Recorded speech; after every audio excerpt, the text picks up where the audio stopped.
نہر کنارے وضو کر رہے تھے، تو کئی دنوں کے فاقے تھے، کیا دیکھا کہ پانی کی سطح پر بہتا ہوا ایک خوش نما سیب آیا، تو اشتہا غالب ہوئی، اس کو پکڑا اور کھا لیا۔ جب کھا چکے تو پھر خیال آیا یہ تو میرا تھا ہی نہیں، یہ تو مال لقطہ تھا، تو میں نے اس کو کھا لیا، اب اس کا مالک کیسے ملے؟ جس سمت سے پانی آ رہا تھا اس سمت سفر شروع کر دیا۔ کئی دنوں کی مسافت کے بعد دیکھا کہ ایک باغ ہے جس کی شاخیں اس پانی کی طرف لٹک رہی ہیں، سمجھ گئے کہ یہیں سے گرا ہوگا اور میں نے کھا لیا۔ خیر باغ میں پہنچے، مالک سے ملے، کہا کہ یوں میں نے ایک سیب کھا لیا اور میرا غالب گمان یہ ہے کہ اس باغ کا وہ سیب تھا، تو میں معافی مانگنے آیا ہوں، یا پھر بتائیں کہ اس کا ہرجانہ کیا ہوگا۔ جب مالک باغ نے یہ بات سنی، وہ بھی صاحب نظر تھے، سمجھ گئے یہ تو کوئی در یگانہ ہے، یہ تو کوئی گوہر یکتا ہے، تو تیور بدل لیے، کہا ایسے تو نہیں معافی ملے گی۔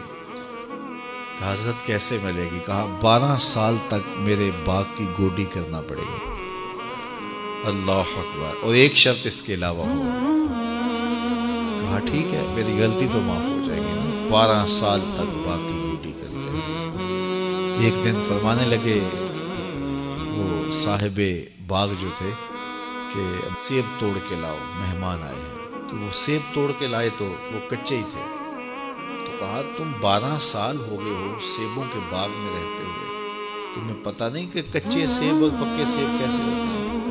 کہا حضرت مجھ سے قسم لے لیجیے 12 سال میں ایک دفعہ بھی نظر اٹھا کے سیبوں کی جانب نہیں دیکھا۔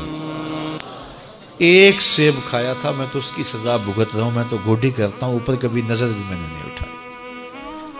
سینے سے لگا لیا، کہا ایک شرط تمہاری پوری ہو گئی، اب دوسری شرط ہے کہ میری ایک بیٹی ہے جو آنکھوں سے نابینا ہے، کانوں سے بہری ہے، بول سکتی نہیں، اور وہ اپاہج بھی ہے، چل بھی نہیں سکتی، اس سے تمہارا نکاح کرنا چاہیے، اگر تمہیں قبول ہے تو معافی ہو جائے گی۔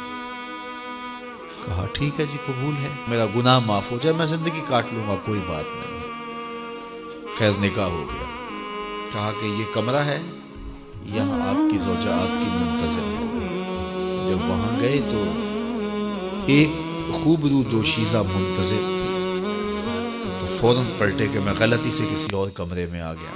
پلٹتے ہوئے دروازے کی چوگاٹ سے سر پھٹ گیا، خون بہنے لگا۔ جب باہر آئے تو صحن میں پہنچے تو وہ بزرگ وہاں تھے۔ کہا کیا ہوا؟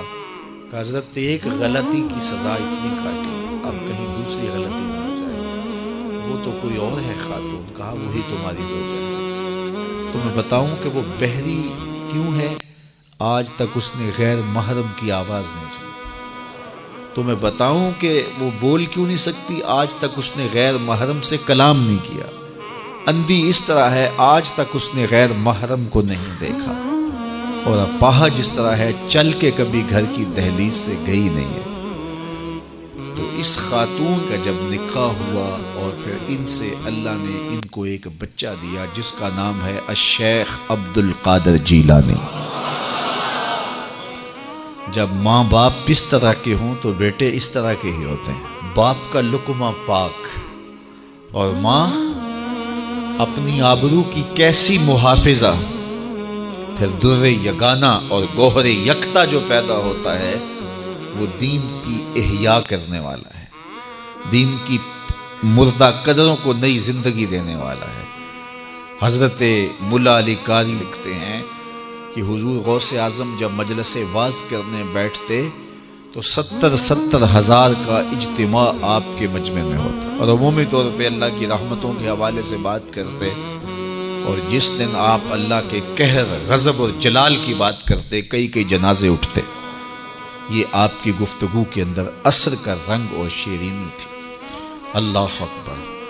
تو باپ دیکھیے کہ رزق کے معاملے میں کتنا محتاط ہے، اور ماں دیکھیے اپنی عصمت کی کتنی حفاظت کرنے والی ہے۔